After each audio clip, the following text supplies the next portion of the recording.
Suppose capital F were a smooth function, something which is differentiable, and you have changed its argument from x to x plus delta x. How much would f change? Or can you write down an approximate value for this? It's fx plus x prime at x delta x. That's of course the first order term. Then there are higher order terms, right? Now, if you have multiple variables, say f is a function of two variables, 2 is enough for us for the time being, and you will change both. Then also you all know what this is going to be, right? As long as delta x and delta y are small, you can write this approximately at least. This is not by the way, this equation is not approximate. It would have been approximate if I had not written this. Once I have written this term, it tells you that there is a correction term. Right? When you add the correction term, this becomes exact. So here, this is, well, you would have to partially derivative, differentiate. Now, depending on which book or which teacher you have listened to, this is called different things. So I would call this del del x of f, this del del y of f, delta y, plus higher order terms, right? Now this is what happens for ordinary functions. Yeah.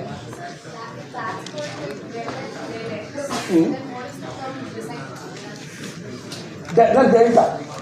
This thing is just a small delta of V. What's the difference? There are different things also. Del del is just something you use for partial derivatives. This is a partial derivative of f with respect to x, which essentially tells you how fast does f change when you change x and x alone. So what this is really telling you is that the change in f, when you change its argument, is a sum, at least to the first order, of two changes.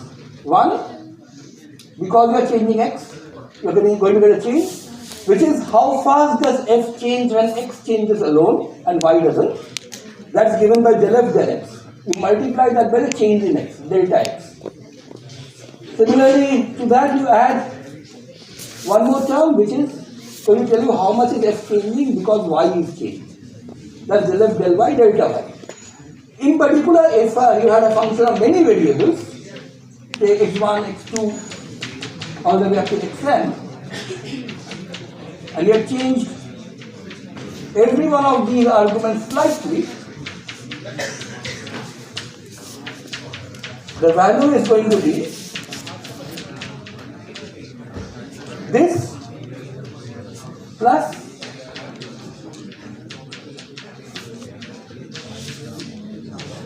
let's call this I, doesn't matter, del xi delta xi plus higher order terms. Okay, so what's all this discussion about? Am I saying something funny or something which you don't know? Or maybe you're laughing at my pronunciation of the word? So what exactly is all this discussion about? If you have anything to ask, you can of course ask me. Discussing among yourselves is fine, but the trouble is when somebody else is speaking, that's A, rude, and B, more importantly, it prevents others from hearing. Others who do not want to perhaps partake of your discussion. Anyway, coming back to this, you all know this stuff, right? This is ordinary calculus, not class 12 calculus, simply because in class 12, you did not learn about partial derivatives. It's basically the same thing, right? From one variable, you have gone to many variables, that's it. However, we are going to do something today which is slightly different, because remember, our action, the one which we are going to vary, from some time ti to ts, I am writing capital I and capital F simply because I don't want to get mixed up with indices small I later. This is the action for a simple situation. Here we are starting with a system which has only 1 degree of freedom, so one generalized coordinate q will work, right? So like the simple pendulum, where the generalized coordinate q happens to be theta, or it could be something moving in one dimension. So the generalized coordinate simply would be x. Okay? So this q can stand for x, can stand for theta, can stand for various different kinds of things. You call it a generalized coordinate because it does not necessarily have to match up the dimensions of coordinates all the time. And it's not usually what you would usually call a coordinate. Not always. Now, if there were multiple degrees of freedom, this L would be a function of q1, q2, q3 up to qn and their corresponding derivatives and t possible. Okay, now the problem is this S, what does it really depend upon? The L is a function of the q and the q dot and the t. Now, what is important is you will do things like del L del q. Of course, when you write this, you don't usually write what is being held fixed. In thermodynamics, for example, you have already done that. You always write what is held fixed. For the simple reason in thermodynamics, there are many possible choices. When you write del V, from that it's not clear whether you are saying del V at constant t or del V at constant p or del V at constant u or something else. Right? So when you are doing thermodynamics, you invariably write down what is being held constant in the bracket, next to the bracket. When you write del F del x like there, I do not bother writing at constant y or this at constant x. Because here we knew that we had started with 2 variables. If you are doing del y, x is being held constant. So, strictly speaking, the thermodynamic notation is actually better when it tells you everything. But in maths, we usually don't write it because it just clutters the thing up. But just to be clear, when you do del q, it's a constant q dot and t. Of course, it doesn't mean that q dot is a constant. It means that for the purpose of calculating this, you are not changing q dot. You are not changing t. Okay?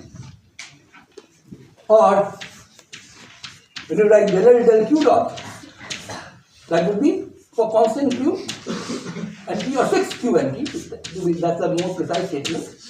If we needed this would be a fixed q and q dot. Okay? And this is very different from, by the way, from this and this. We are going to meet this later. This and this are of course very different. When you write dl dt, you allow everything to change. So L depends on t, perhaps explicitly because there is a t in the expression. But L can also depend on t because q and q dot, the other two arguments, are also functions of t in general. So when you write dl dt, you take into account that not only does L change with t, it changes with q, it changes with q dot. Now, what is sometimes very confusing is this statement. What does this S depend upon? It does not depend on q and q dot. Q and q dot are values. Okay? It does not. In fact, this S does not depend on the value of q at any intermediate point. It depends on the value of q throughout. Okay? So, in order to calculate this,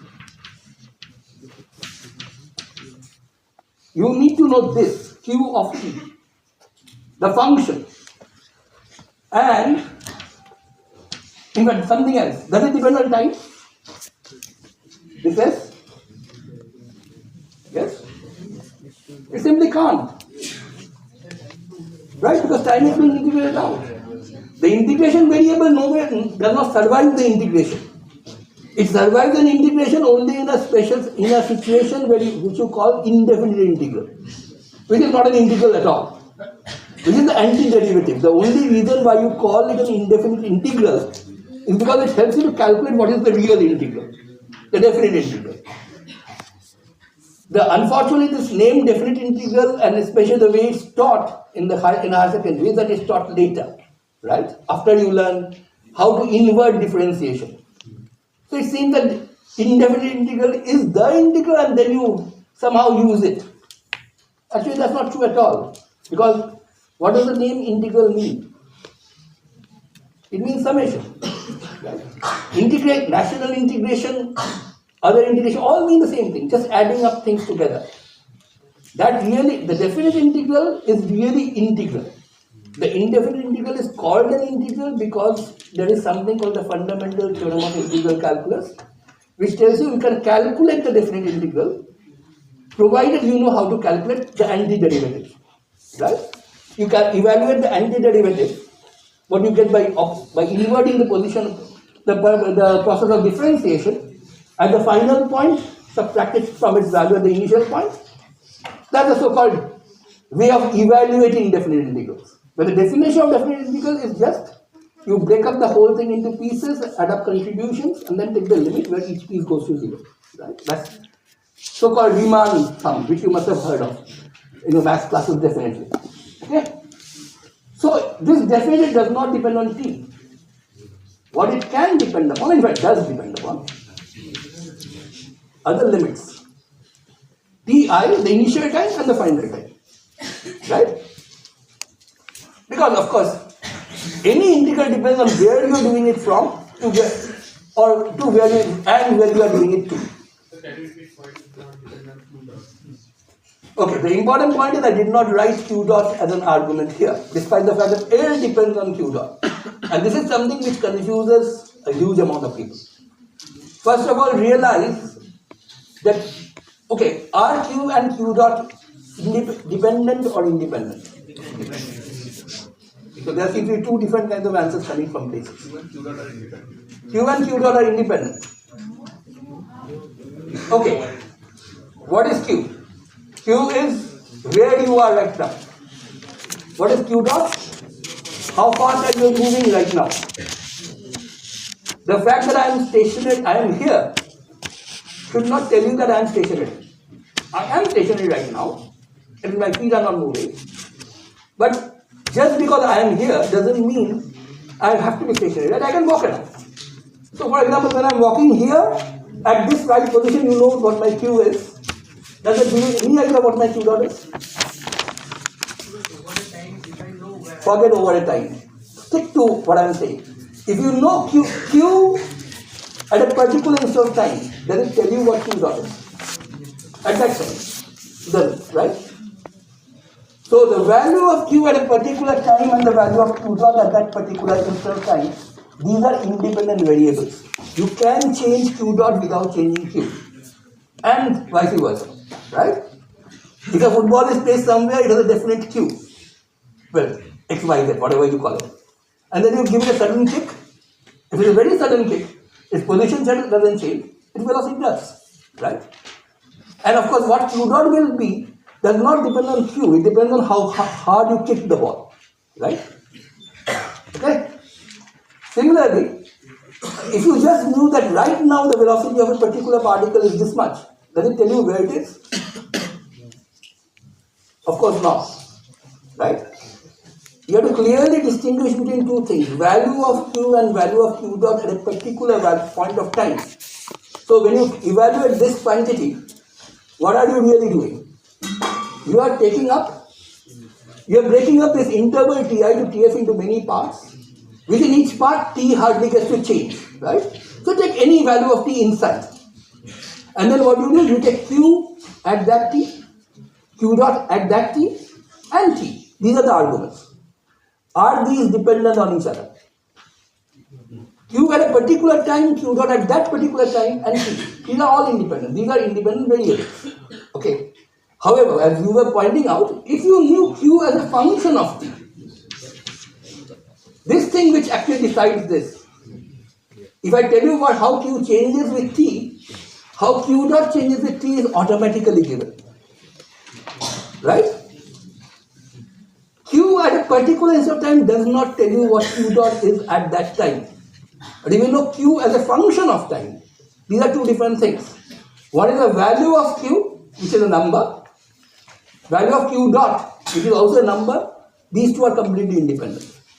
But if you give me the function q of t, then just differentiate that. It will tell you what q dot of t is. Right? So although this slightly bad notation, I do agree, So there is standard relation. This q and this q dot in the argument list for L, this is not the same as the q of t which is in the argument list for S. What is in the argument for L is the value of q at a particular instance of time, the value of q dot at a particular instance of time, and of course the time itself. Okay, that's what L depends upon. When you carry out the integration, what does this depend upon? Of course the initial and the final points, but you cannot even carry out the integration unless you know how q and q dot depend on time. So it might look like you should put in this, q of t and q dot of t. Because both of them, both q of t and q dot of t goes into calculating the integral. Right? However, this is the important point.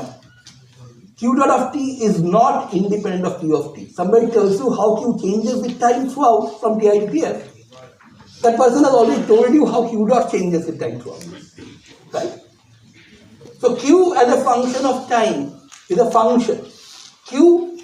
The q in the argument L is a number. You should not confuse between the two. Unfortunately, we use the same letter to write about that, which leads to a huge amount of confusion. Because people keep on forgetting which one is the function, which one is the number. That shouldn't be a problem. You should be able to figure out which one is which. As an argument of L is an odd. That is why we have names like functions versus functionals. As an argument for L, you have the numbers q, q dot and t. Right? Q happens to be the value of q of t at a particular time. Q dot happens to be the value of q dot of t at a particular time. But these are just numbers. Right? So L is a function in the ordinary sense of the word. Function of multiple variables, but just function. Its inputs are numbers, the output is also a number. S is called a functional because its input has two numbers, ti and tf, they are just numbers. Of course, numbers with dimensions, but numbers all the same. And the major thing here is it depends on q of t, the whole thing, the whole function, not the value of q at a particular point of time. Okay? And this is why q dot does not figure in this list, because q of t will automatically tell you what q dot of t is. It's not an independent contributor. Okay? Now this thing takes some getting used to, because I've seen even PhD candidates, in fact today we have a PhD interview, so this is a good question to ask them. Most PhD candidates know this. So if you are feeling a bit confused, you are in good company, but you don't have to feel confused. Just figure out what something depends upon. It's pretty straightforward. Okay?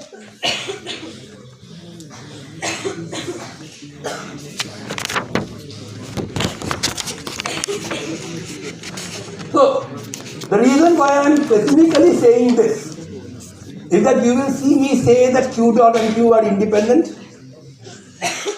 in one step. In the next step you will say q dot. I will tell you that q dot depends on q.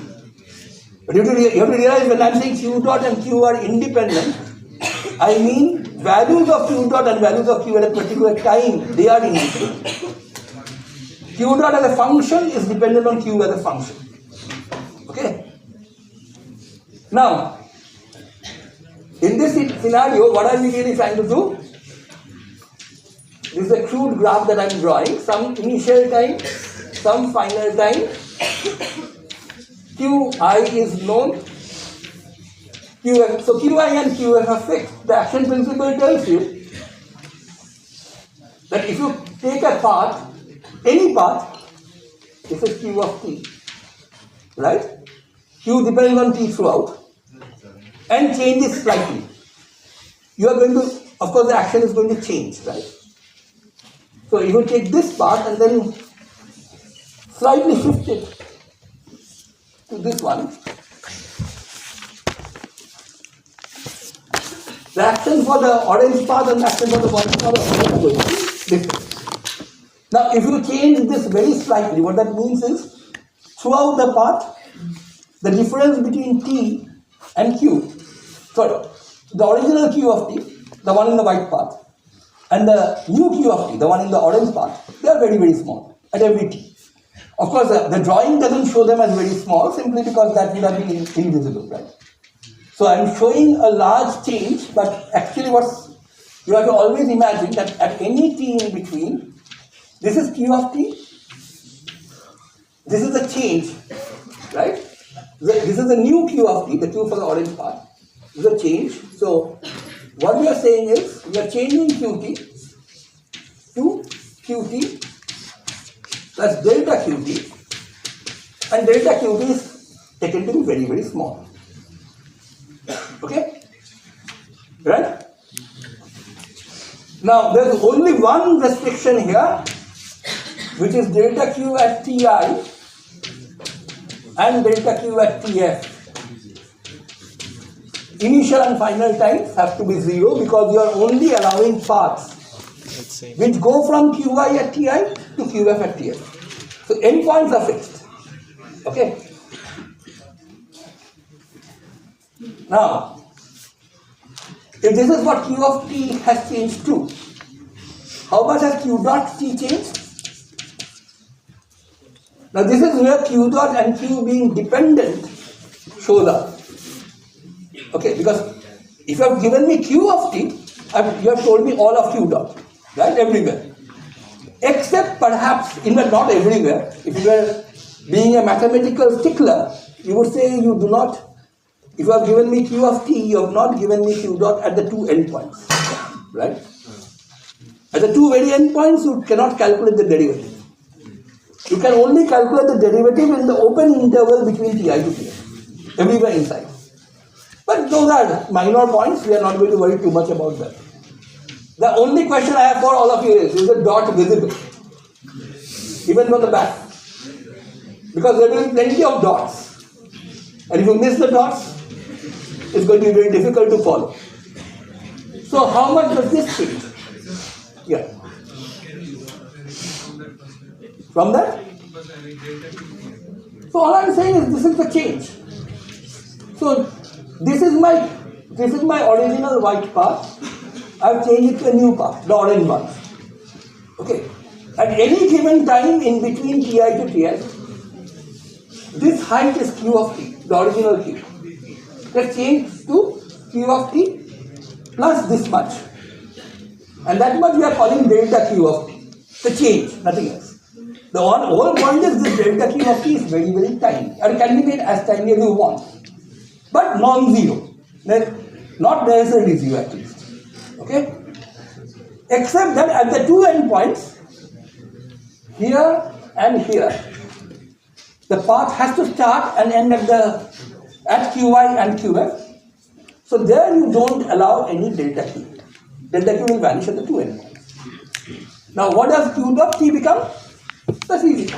You just differentiate the new q plus, now I would rather like pdt rather than put a dot because I want to make this visible.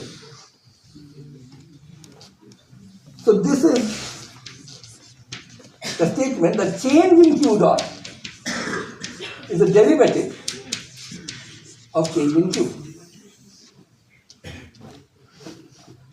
Hey, this is the point which confuses most people because they are again confusing between q as a function and the value of q at a point. Okay, so otherwise it's just simple mathematics. You are saying q of t has changed to q of t plus delta q of t. What was the derivative in the original path? Q dot of t. What is the derivative in the new path? Q dot of t plus ddt of delta q of t. Just simple differentiation. So how much has q dot of t changed? That's this new value minus the old value. So the q dot t goes away. You just getting this. Okay. So once again, let me stress that I am going to use this formula for how much a function changes. But in L, we treat q and q dot as independent, whereas q of t and q dot of t are not independent. Okay, and there is a change in q dot t is connected to the change in q of t. Okay. So now,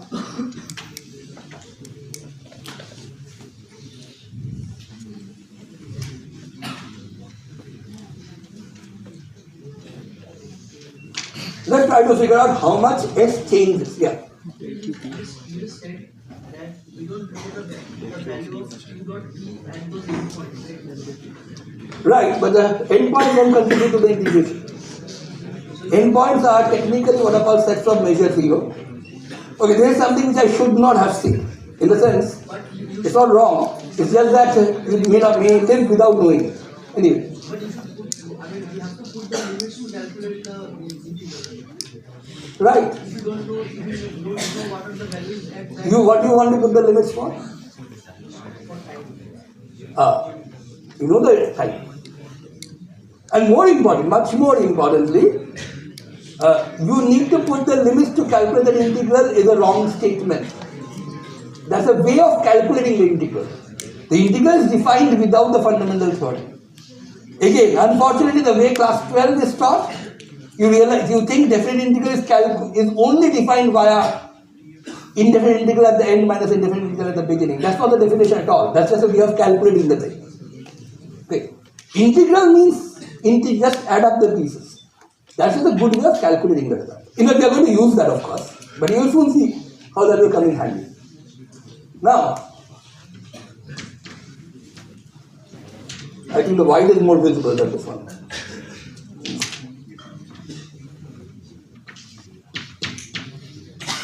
We will change the path. I wanted to use the orange chalk for this because this is the action for the changed path. What will this be?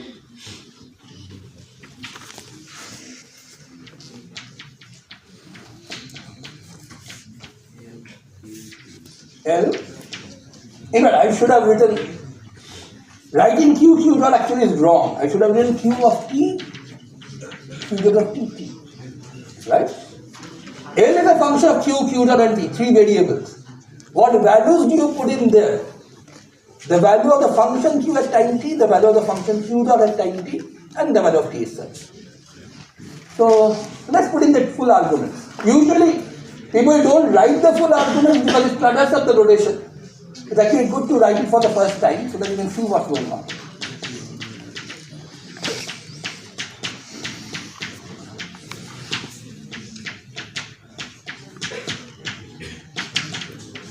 Right? To calculate the new action, all you need to do is put in instead of q of t and q dot of t the new q's. What? Right. Q dot of t is the original value, then of q dot t is how much does it change. And that's written in the last line. Delta always means change. That's standard notation. Delta of q dot is how much does q dot change. This is not just notation. This was what q dot t was, white line. This is what q dot of t is for the orange line. How much is the change in q dot of t? This minus this.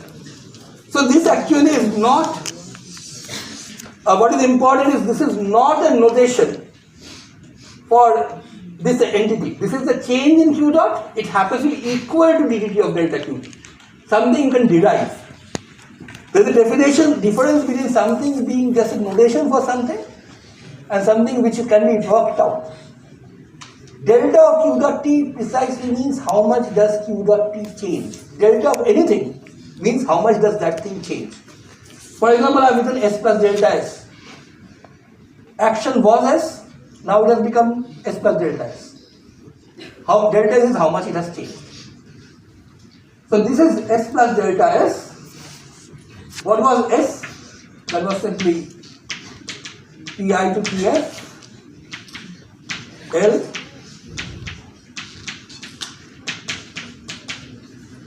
T, right?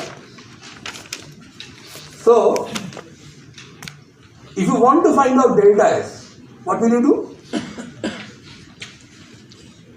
You just subtract this from this, right? But when you are subtracting, the integral has a common range, Ti to Tn. It's an integral over T, right? So all I do is subtract the two L's. So question is, if I subtract this L from this L, value of this L at Q, Q dot and T from the value of this L at Q plus delta Q, Q dot plus delta Q dot and T. What is the difference? If you are only interested in very small delta Q, so then only first order difference will be enough. No, but it doesn't have to be linear. First order change is the linear part. There are higher order terms, but you are only interested in the first order change right now. Okay? So it's going to be, in fact, so I can, to assuage your doubt, I am putting a triple dot which stand for all higher order terms. So delta Q square, delta Q dot square, all these terms will be there. But the leading term for small delta Q, remember when delta Q is small, delta Q square is smaller. Delta Q cube is even smaller in some sense. So the leading term is only this.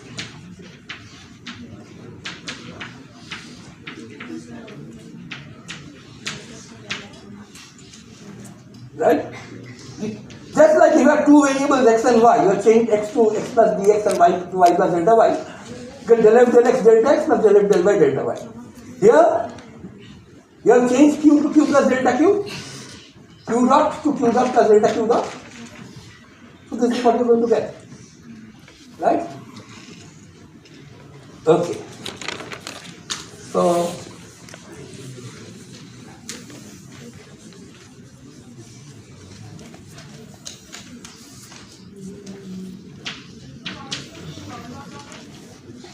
the dot dot dots are there because this is not the end of the story. There are higher order terms.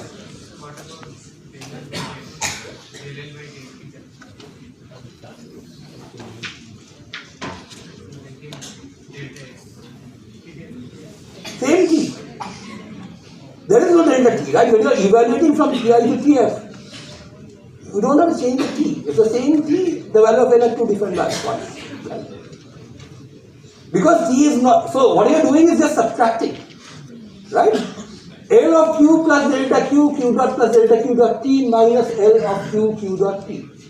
There would have been a third term, del L del T delta T, if there had been a delta T. There is no delta T. What? It's the same T, delta T is 0. So, you are right that there should have been a third term, but there is no third term because delta T is 0. Okay?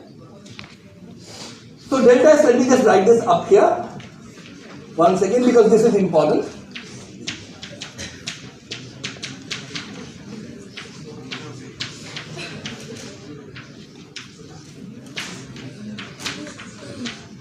Del Q dot, delta Q dot, dt plus terms which depend on delta Q whole square, delta Q dot whole square, etc., etc. Those are the triple dots. As in calculus, when you want to talk of extremum points, you only look at the first derivative, the part which depends only on the first order. Higher order terms you don't have to look at right now.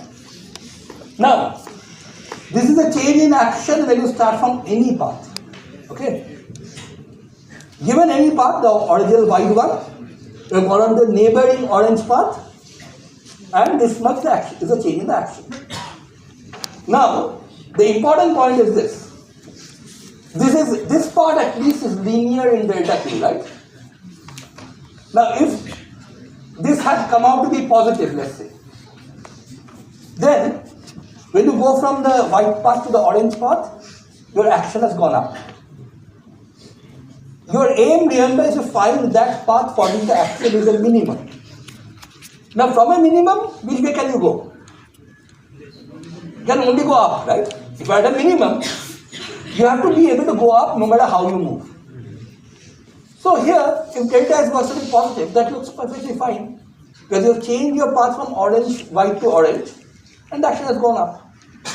However, you could have also had another path. Now,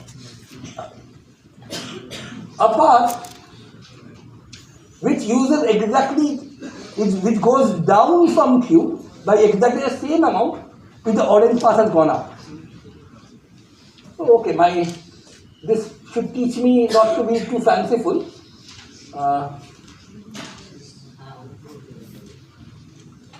I should have drawn something simpler to begin with. By the way, let me also tell you that when you later on go to give interviews, a very popular trick of the interviewers is to ask you to draw the curve of any function. Now, well, drawing constant function will also work, but that would actually make the interviewers very, very angry. For the simple, okay, there are two things. Most people mess up drawing functions because functions, remember, one-to-one. Something which goes like this is not the curve of a function. Okay, so even if you get this right, most people trying to show off do what I did right now. Draw a very, very complicated kind of curve. Just shows that, okay, I know how to draw functions. And the next question would be either draw the derivative or draw the integral. And so, of course, if you give a constant, that would make the interviewer very angry because then that question would go away. But okay, that's a trick which I'm telling you. Don't try to be too clever. Preferably draw a smooth curve. Don't draw straight lines or flat lines. Then they are going to change the question. Okay. But draw a smooth curve. If you are asked to draw an arbitrary curve, don't show off your drawing abilities. Okay. If you do that, you are going to be in trouble in the next step. Which I was here. I was trying to show off how good a curve I can draw. So although the white line was pretty smooth, I tried to make this pretty jagged. So now that I have to draw another curve for which delta q is exactly negative of that delta q, it's difficult for me to draw, but you realize that I can do that, right? So the orange curve has some delta q and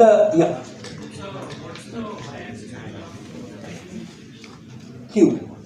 Since you came in too late, you may not know what that is. The orange curve is delta q, has a positive delta q. The yellow curve has the same delta q with a minus sign. And of course, same delta q with a minus sign throughout means same delta q dot again with a minus sign. So, if for the orange curve delta s is positive, then for the yellow curve delta s will be negative. So, if delta s were positive to the first order, that is delta q and delta q dot, to that order if you had a positive value, then the white curve could not be a minimum, right? Because although you are going up when you are going from the white to the orange, you are actually going down when you are going from the white to the yellow. Okay? So the point is this. This is the first order change in delta S. The higher order changes are going to be much smaller, so let's not worry too much about that right now. So if delta q and delta q dot, whatever you put in there, were reversed, which you can always do, right? Instead of drawing the white curve, from the white curve I went to the orange, all the delta q's had certain values. I can just go below the white curve or above, depending on whether the orange has gone above or below, by just the same amount. I'll get a new curve for which delta q is just negative of whatever delta q was for the orange one. And delta q dot, which is the derivative of delta q, is also just a negative, right? So, if for the orange curve, this came out to be positive, for the yellow curve, all that happens is all of these are the same. Del L del Q, where is that evaluated? Here, at this point on the white curve, right? Del L del Q here times delta Q. So del L del Q is the same, del L del Q dot is also the same for the orange and the yellow curves, but delta Q and delta Q dot has changed sign. So if delta is the positive in the first place, for the orange curve it would be negative for the yellow curve. And that would mean that the white curve cannot be a minimum path, cannot be a path for which the action is a minimum. If you have gone up in one direction, that's fine, but you have gone down in the other. Similarly, if delta has been negative, so anyway going up when you go to the orange, going down when you go to the orange curve. So S cannot be a minimum for the white curve, right? The only way S can be a minimum for the white curve is if this delta is 0. This is the same thing. This is exactly the same reason why the first derivative has to vanish for either a minimum or a maximum for a non-linear function. The same argument. Okay, so yeah. So if you are looking for the actual part, which the principle of least action tells you minimizes the action, then there is actually 0. Yeah.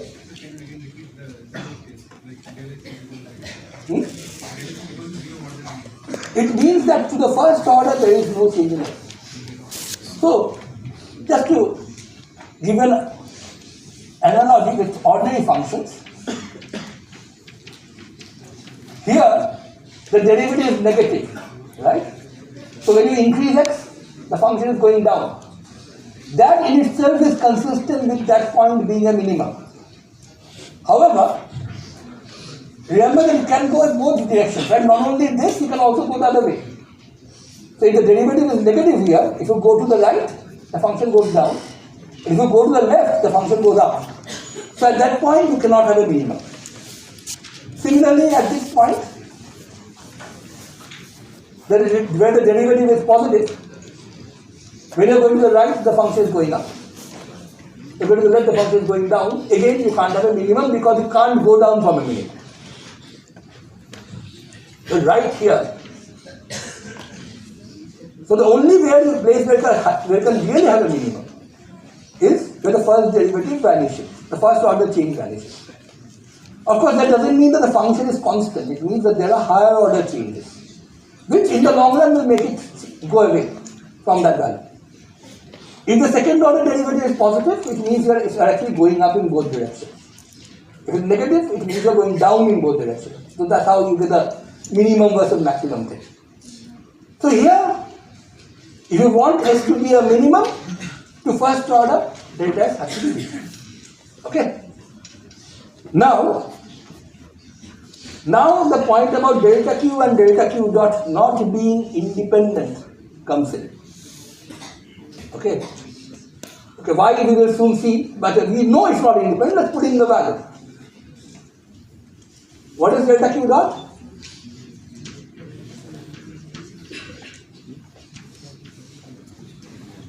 Okay? Now we are going to carry out a step which will become obvious in retrospect, but let's just hold on for a while before we understand why we are doing this. This thing is del Q dot dgt of delta Q. What I want is to get a delta Q there, not a dgt of delta Q. How can I get that? You do use by parts or the derivative equivalent of that. Basically, you write this as ddt of the whole thing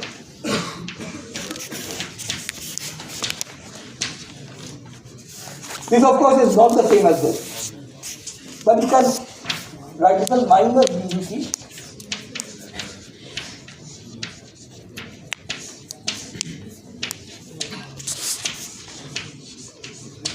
so this is the whole expression. Okay? Some there will be a comma. Why should there be a comma? These are two pieces, right? Del f del x, delta x plus del f del y, delta y. It's the sum. Okay, now that we have done this, what good does it do to us?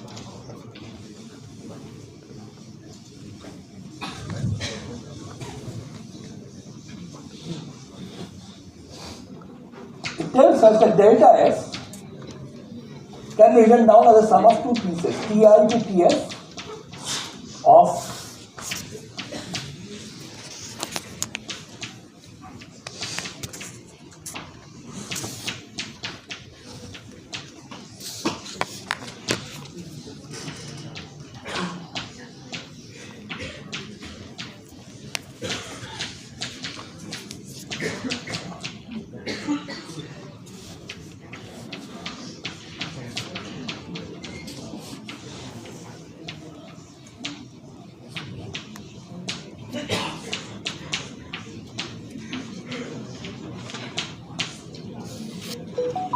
Is that okay? I just taken the first and the third term together, both of which have delta Q as factors, right, in that integral. So I've written them together as E times delta Q, where E is just del L del Q minus ddt of del L del Q dot. Okay? First term on the lowest line, third term of the lowest line. The middle term is a total time derivative, ddt of something. Now that's something you know how to integrate. Right? If something is already a derivative with respect to time, how do you integrate that with respect to time? Well, it's not that function back, it's that function back at the end to end point subtract. That's a fundamental theorem for you. Right? This term is what you get from this. Okay? Now, how much is that? You have to evaluate this at TF, evaluate this at TI. How much is del L del Q dot at TF? I don't know, I don't care. How much is delta Q at TF? 0. How much is delta Q at TI? So when you subtract the two values, you get 0.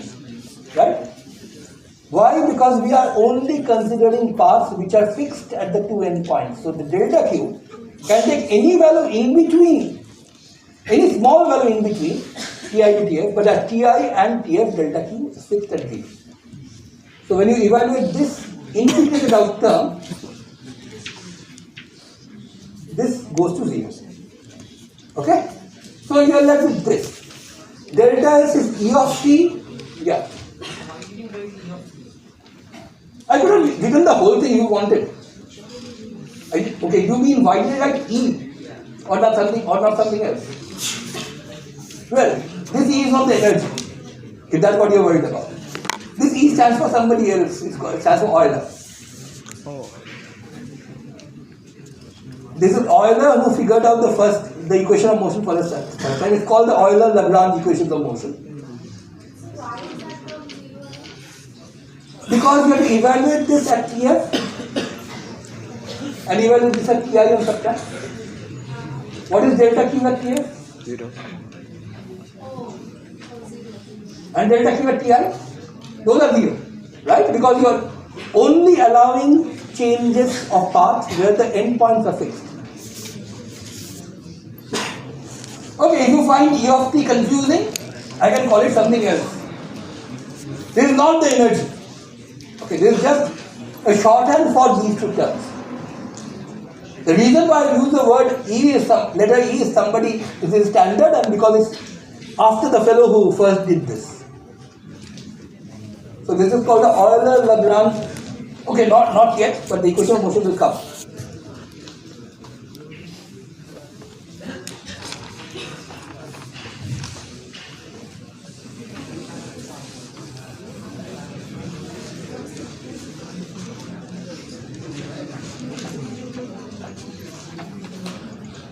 So,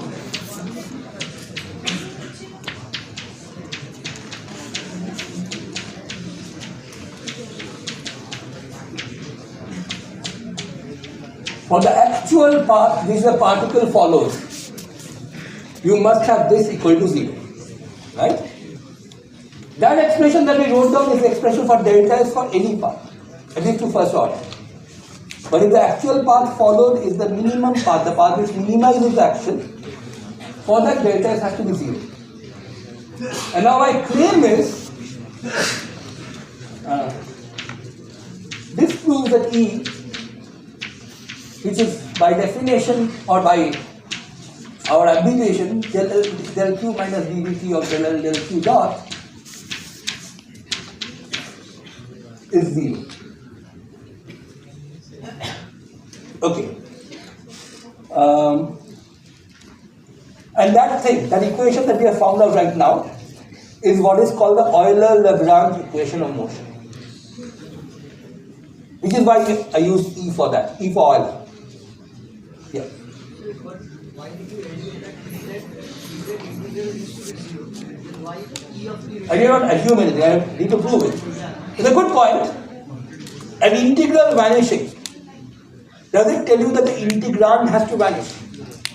You know plenty of examples of integrals which vanish, right? X cube from minus a to plus a. Sin x over 0 to 2 pi. Many integrals vanish without the integrand being 0 throughout. Okay? You have a question? Yeah. Yeah, that's what I'm trying to say. So, the wrong thing to say is, task is why do you assume E to be 0? I did not assume E to be 0. I'm claiming that A is 0, and the claim needs to be proven. It's not an assumption. There's a difference between a claim and an assumption. Okay. Assumption is something which you assume without necessarily having any basis. Now, let's say E of t. So the standard way to prove this is by using contradiction. Let's say E of t is not 0 throughout. Okay, that means somewhere between ti to ts. So my claim, remember, my claim is only about what happens between ti to ts. Outside E can be anything, I don't care. But in between ti to ts, I'm claiming E is 0 everywhere inside. So let's say that's not true. Then let's say at some t, E is not 0. Okay? If it is not 0, remember at some t, when you talk of E, it's no longer a function, it's the value of the function.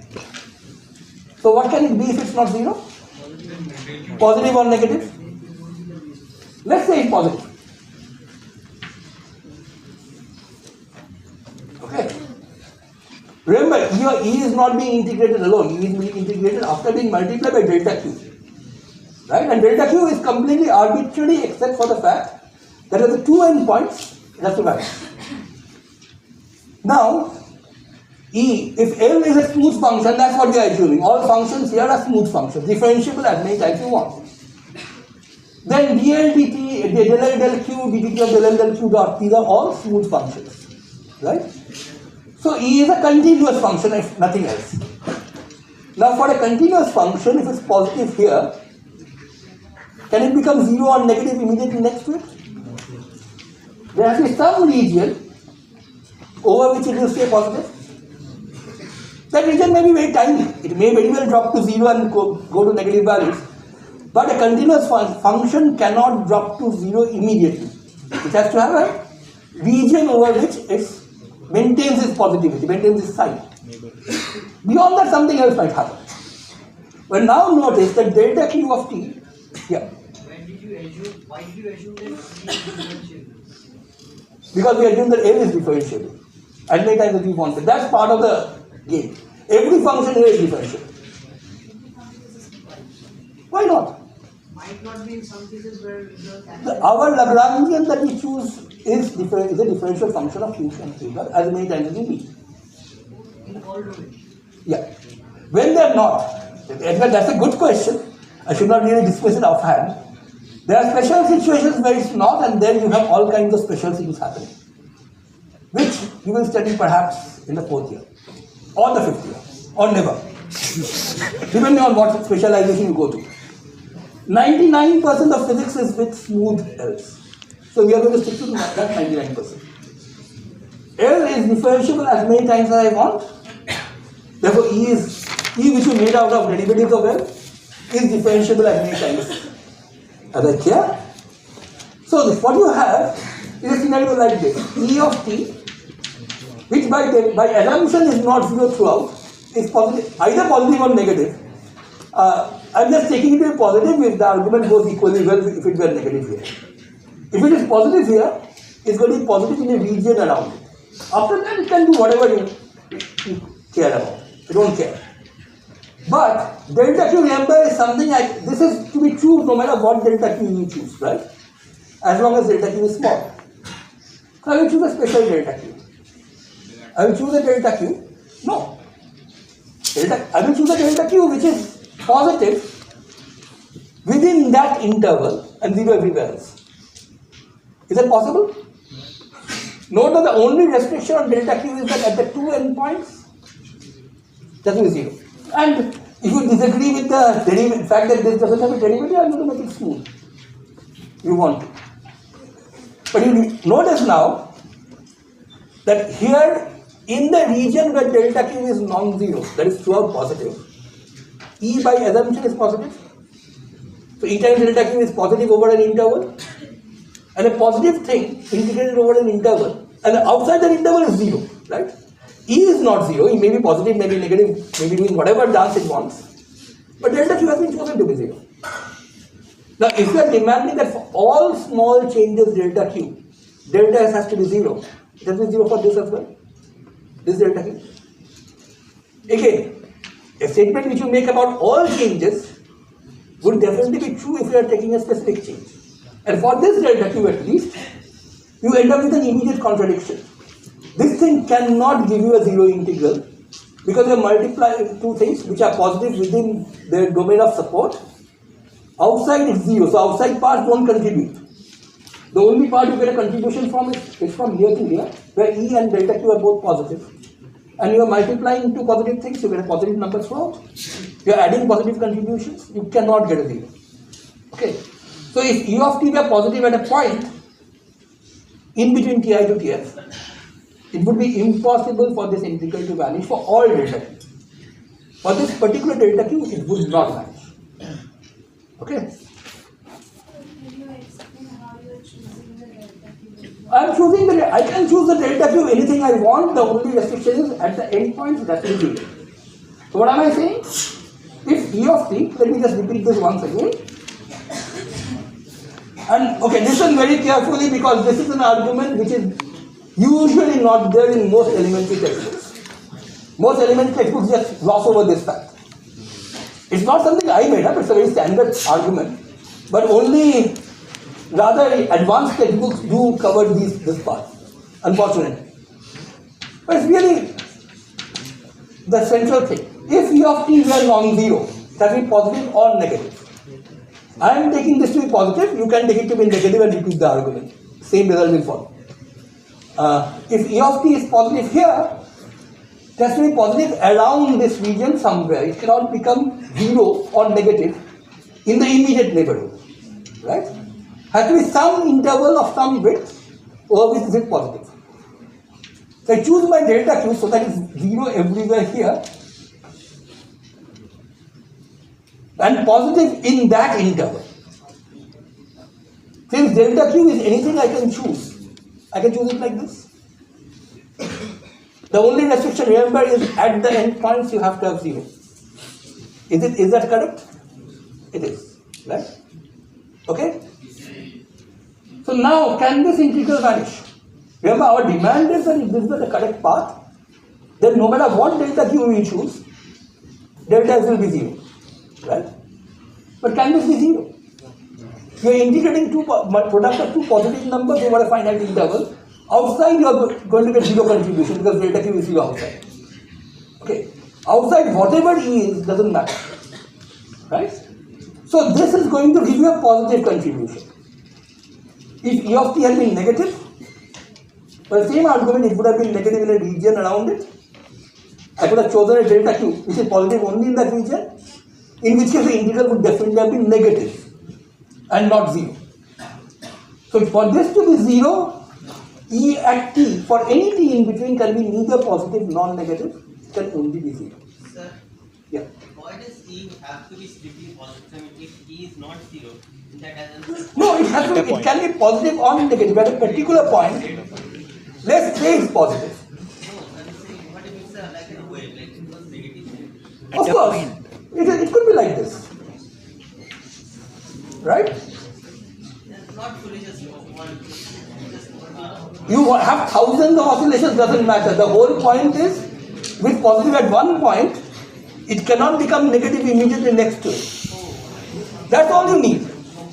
I am keeping on repeating this over and over again. What E does outside that interval, I don't care about because delta Q has been chosen to be 0 outside that interval. So it could be, E could very well be like this.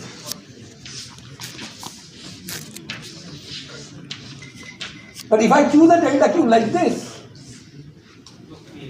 which I have chosen specifically by claiming that E cannot become 0 immediately next to it, so it will become negative perhaps, but farther away. Near that point, there will be an interval where E is positive throughout. Outside that interval, it does whatever it wants. Yeah. This is not a choice of Q of t, this is a choice of delta Q of t.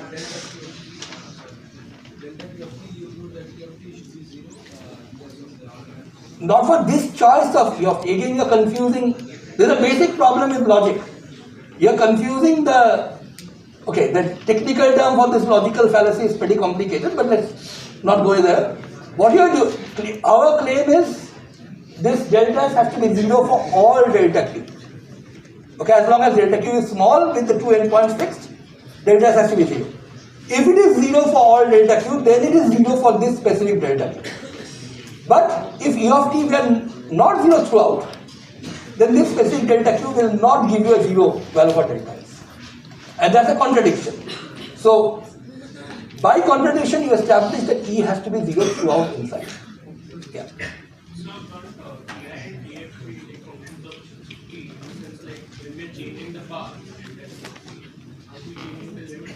No, you are not.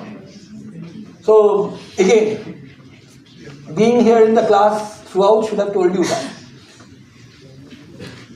The integral is being done only this claim. I am not claiming that the action will be minimum no matter what path you take. I am claiming you have an initial point and a final point, qi at ti and qf at ts. Among paths with joint qi at ti and qf and ts, only among those paths. The classical path, the actual path is the minimum. Okay, I keep on referring to this as the classical path because, well, quantum mechanics forces me to call this a classical path. In classical physics, this is the path. The real path which the particle takes is the path which minimizes the action. Okay? Provided the endpoints are fixed. If you allow Ti and Tf to change, you can allow Ti and Tf to change. Then of course there will be contributions from the boundaries as well. True, but that will not give you a delta of 0. That's an important calculation you will learn to do maybe in the third year because that also gives you interesting results.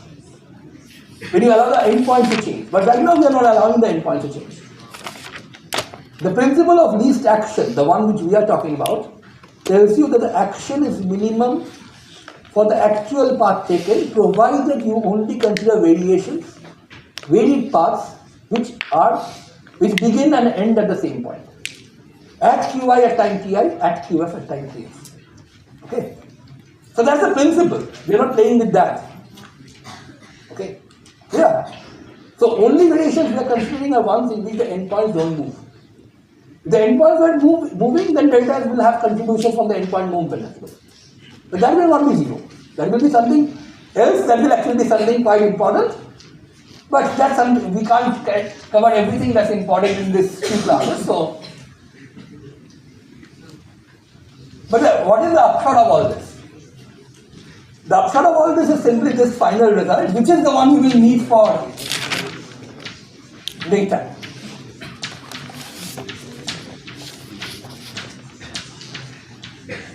For a system with a single degree of freedom, this quantity has to vanish, and this gives you the actual equation of motion. Yeah. I have a question that if there is an interval where E is positive, but the del Q is positive and negative.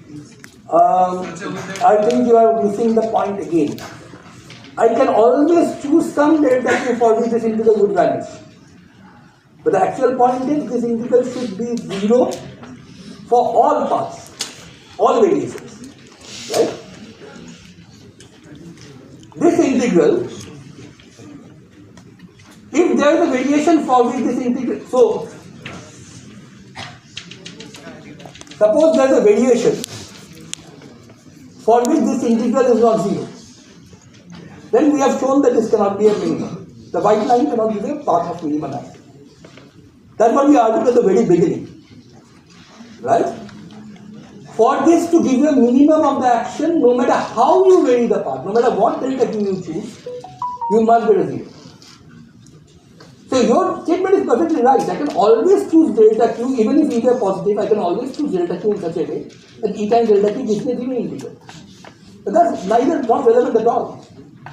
The point is I can always also choose a path. If E are positive at the point, I can always choose a delta Q for which this integral will not vanish. Which is a contradiction. Well, the claim is no matter what delta Q you choose, E times delta Q dt integral has to vanish. Okay. So showing that your claim is fine. There will be delta q's for which this will vanish even if you are not 0. But unless either 0 throughout, we will always find some delta q for which this will not vanish, and that's what is impossible. That's where the contradiction lies. Yeah. I'm not choosing E of t. E of t has only one possible value, which is 0. The claim I am making is how do you prove it? You prove a result by contradiction. Assume that E of t is not 0. At some t it's not 0. Then around that t there is an interval where E of t will be positive twice. That's all you need. The shape of E of t etc. does not come into this argument at all. The only thing that comes into this argument is E of t, the continuous function. If it is positive somewhere, it has to stay positive in an interval around that. And that's it. Okay. Any?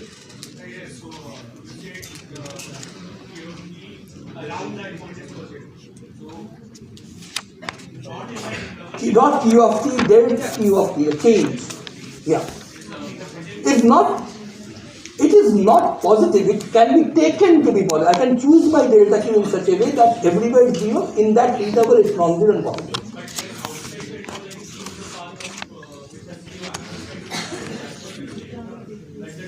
So I've chosen. The total integral is an integral from ti to tf, right? But if delta q is 0 everywhere outside an interval, that integral only becomes over that interval line. Yeah. Because I've chosen my delta q to do that. The point is I want to show that there will exist some delta q of t for which this integral will not vanish if E of t were positive somewhere. Okay, that's all I'm doing. At the end, this is a proof by contradiction. I'm showing that if unless E of t vanishes everywhere, you are going to get a non-zero value for this integral for at least some change. Since it has to be 0 for all changes, if the actual path taken is to be a minimum of the action, then no matter how you change the path, you should have a first order change of S of 0. And that tells you that E has to vanish everywhere. The proof of that is what we have given.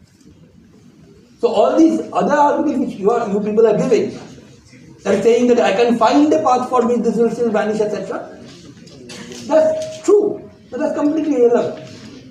If something has to be 0 everywhere for any change, and you find a path for which there is a non-zero value, that shows that there must be something wrong with what you have assumed.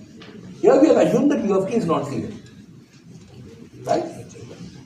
So once you start by assuming U of t is not 0, you lead to you get a contradiction.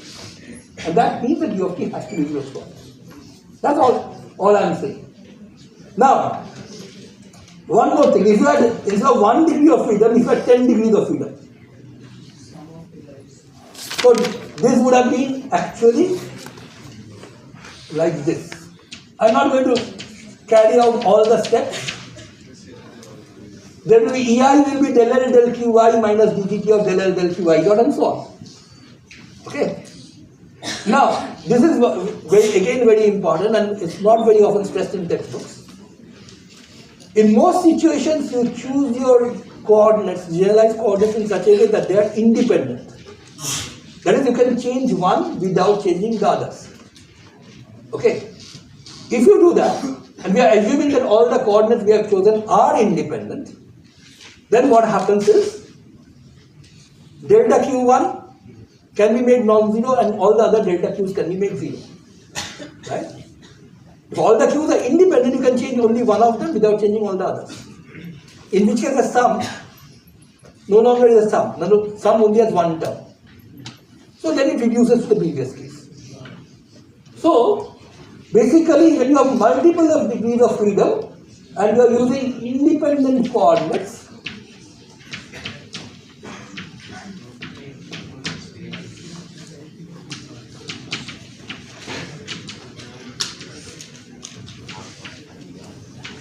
you have this for all I. Yeah. Since we have in degrees of freedom, so we have choice of coordinates greater than or equals to Yeah, so if you are using greater than equal to n, greater than n, that means your coordinates are not independent. I must have n coordinates. If you must have independent coordinates, that's more important. N independent coordinates. For this to work, if you don't have independent coordinates, then this will not work. Then there is a way out, but I am not going to tell you what that way out is. There are advanced courses for that. And also one thing, I mean, if we have n degrees of freedom, then you are claiming for each degree of freedom, I am getting EI equals to 0. For the simple reason that this thing becomes a sum. That's something that we will show. But then I can always choose delta qi such that delta q1, for example, is not 0. All the others, delta q2 plus delta q3 plus delta q1 is 0.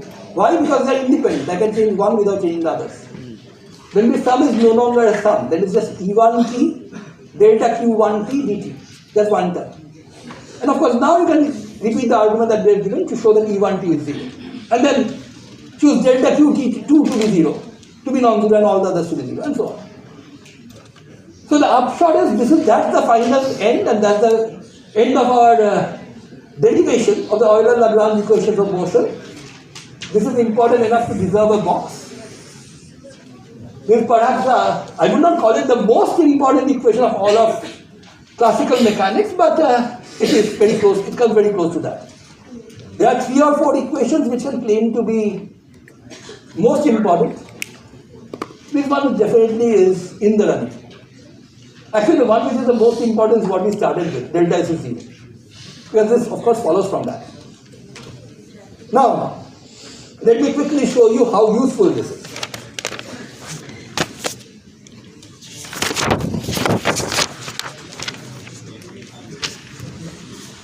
Now, so far, we have said this without reference to what the Lagrangian is. Right?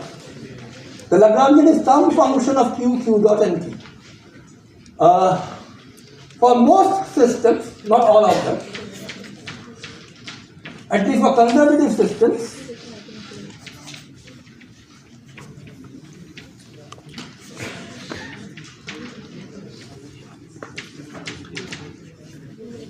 this one works almost all the time. Almost all the time, not all the time, but so often that we usually say this is what Lagrangian is. You take the kinetic energy, take the potential energy, subtract the two. Okay, let me just show you why this is reasonable. Because in one dimension, what is kinetic energy? Half m. And the potential energy is some function of x. Right? So here my q is x and q dot is x dot. So let's carry out the steps. How much is that? M times x dot, right? Partial derivative with respect to x dot. This is the only term which is x dot. Mx dot.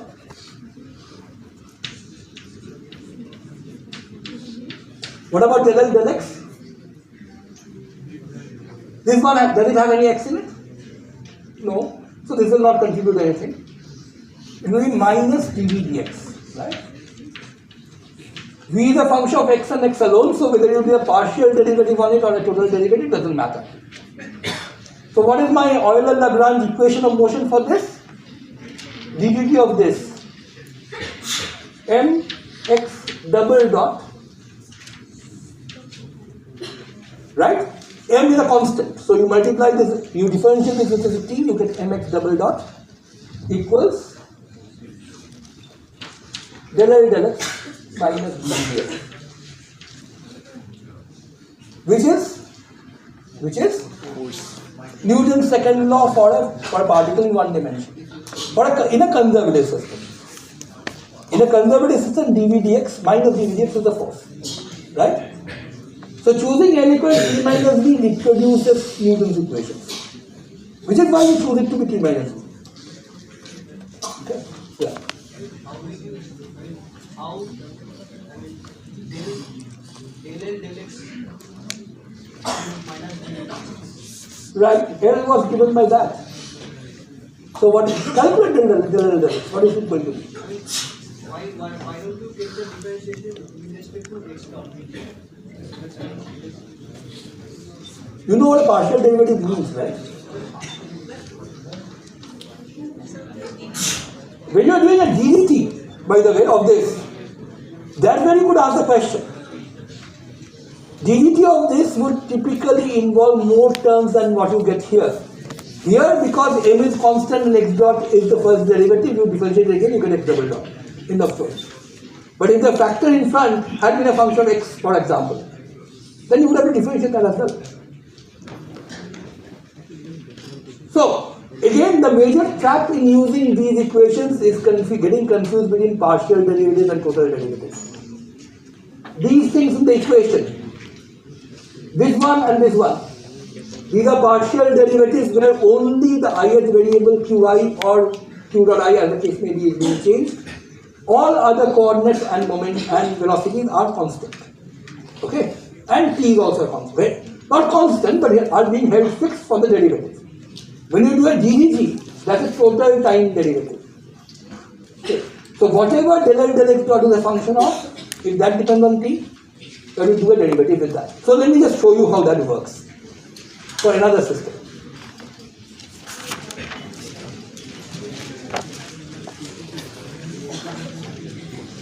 So let's do this in 2 dimensions and polar coordinates. Something you have already done before. How much is the velocity of the particle written in terms of polar coordinates? What's the velocity? In r and theta, what is velocity? R squared theta. There are 2 components of the velocity. R dot.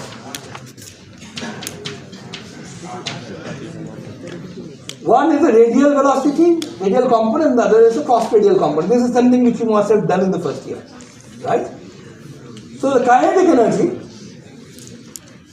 is, again, T minus V. The kinetic energy for a point particle moving in 2 dimensions would be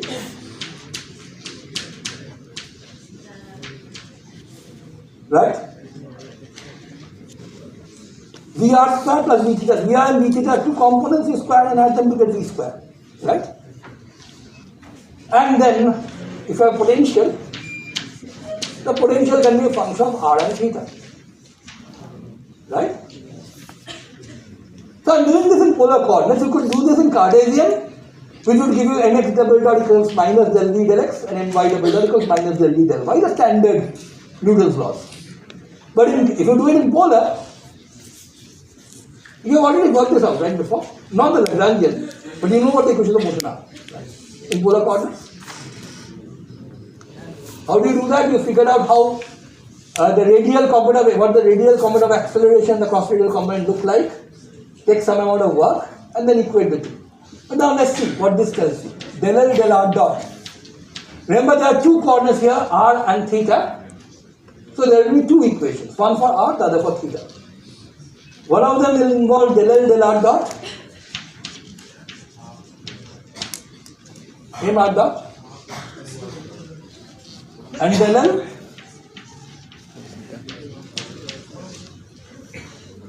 remember there's only one place where there's r dot, this one. All other terms are free of r dot. R and r dot are independent. That is what you have to remember. It is not r of t you are talking about. R as an argument to L is the value of r. R dot is independent of that. Del L del C r dot is how much? M r square theta dot. Remember for this calculation, this is a partial derivative. M is a constant anyway, but you have to treat r, theta, etc. also as constants. Only theta dot as a variable. What about del L del R? Now you have to be a bit careful because there is a minus del V del R. It is still a partial derivative because V is a function, could be a function of both R and theta. So this is really minus del V del R constant theta. You usually don't write that, but still. But there is another R here, which you cannot forget. This is M R square R theta. Good. M R theta square. And what about del L del theta? There is no theta anywhere here. Again, theta dot and theta are different things. Right?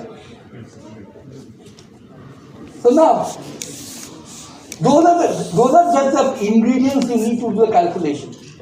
But what are the two equations of motion? The Euler-Lagrange equation of motion for the radial coordinate, ER equals 0. What's that? You differentiate this with respect to t, equate to that. Right? So that's mr double dot equal to mr theta dot square minus del v del r. This is the same equation that you must have derived before, because radial acceleration is actually r double dot minus r theta dot square, right? d2r dt minus r d theta dt whole square, which you equate to 1 over n times the force, radial component. What about this one? The theta equation will be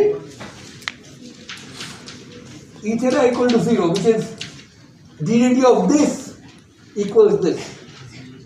So what is ddt of mr square theta dot? It's mr square theta double dot plus. So that's what? 2mr then?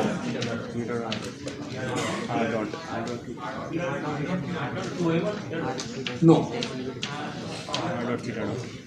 Remember, we are doing ddt, right?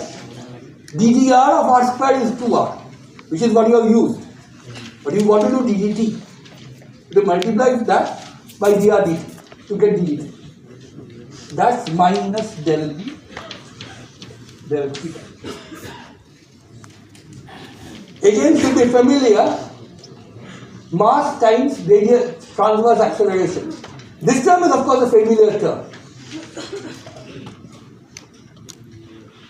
Yeah. Well, this is not really the mass times acceleration, by the way. It's r times that. You divide this by r throughout, minus 1 by r del v del theta. Remember, the gradient in polar coordinates have components del del r and 1 over r del del theta. So minus 1 by r del v del theta would be the cross radial force, and that's given by mr theta. That's equal to mr theta double dot plus m twice m r dot theta dot. So r theta double dot, that's the cross radial acceleration, the standard term, which you get even for circular motion, non-uniform circular motion. Twice r dot theta dot is the less familiar term because it's there only if you have both radial and cross radial motion. It's what is called the Coriolis term. Okay. It's related to the Coriolis force, it's not the same thing. When you move it to the other side, that is when you are working in a rotating frame, you don't really see the theta change. Right? When you are moving in a tracking frame, a frame which keeps on tracking the particle, then you see the particle only move in a straight line. In that rotating frame, you need an additional force term, a pseudo force term, which you get by moving the r dot theta dot term to the other side. That gives you the Coriolis force. But in general, this is in the standard frame, inertia frame, these are the equations of motion. Okay. So I have a quick exercise for all of you. You can call it a homework, but you have to do it by the time you come back. That is the day after tomorrow. This is something you have all done, right? Lagrangian very nice. The other class. Couple oscillations? You have done this, I know. I checked. You must remember that we are colleagues and friends, right? The two teachers. So we can talk to each other. Before coming to the class, I checked explicitly with him that this is the problem he has done for me. He has done much more complicated problems. This is the simple one. Now, you wrote down equations of motion for this by balancing forces, right? You can also write down the equation of motion just by using the Lagrangian. That is, just use x1, the displacement from the equilibrium position of this, and x2 as realized coordinates. How do you write down the Lagrangian? Kinetic energy is simple. It's half m1 x1 dot square plus half m2 x2 dot square. The potential energy is much simpler than the energy balance case, force balance case. Because when you're doing force balance, you have to worry about whether the force is attracting or repelling, whether it's pushing or pulling. Here, potential energy is simply half k x1 square plus half k1 half k3 x2 square plus half k2 whole square. You don't care about the sign, whether x2 minus x1 is positive or negative, because you get a positive contribution to the energy in both cases. For the whole system. Yeah, but then for individual degrees of freedom, you get individual equations. So Lagrangian is not Lagrangian for the first particle or Lagrangian for the second particle. That can be done only when the particles don't interact. If you did not have this middle spring, then you could write down Lagrangian for the left block or the right block. Because there are no independent particles here. So Lagrangian would become sum of Lagrangian. You all still have different coordinates. Yeah. It will not be a sum of, it will be sum of Lagrangians only if they are independent. This is not independent, there is a spring in between.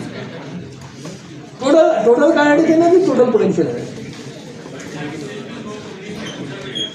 Yeah. This approach works only for conservative systems.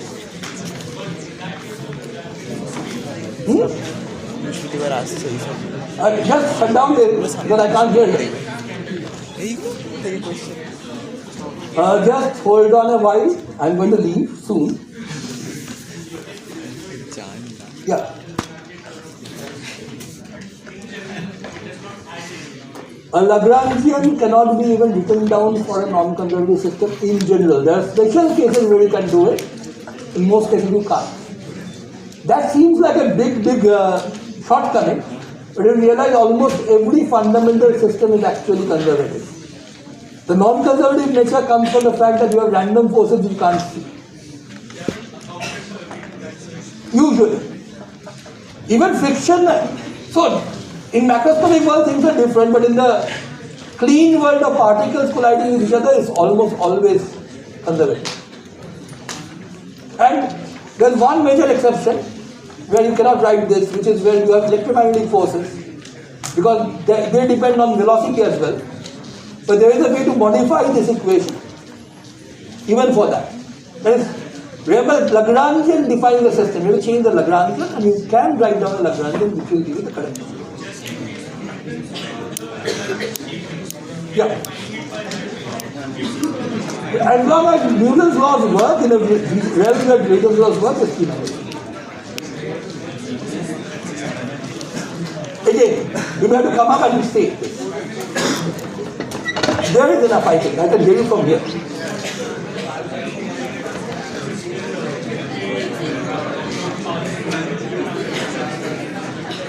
Yeah. In quantum mechanics, there's a way out, but we will not talk about that. In special energy is fine, you just have to change the Lagrangian.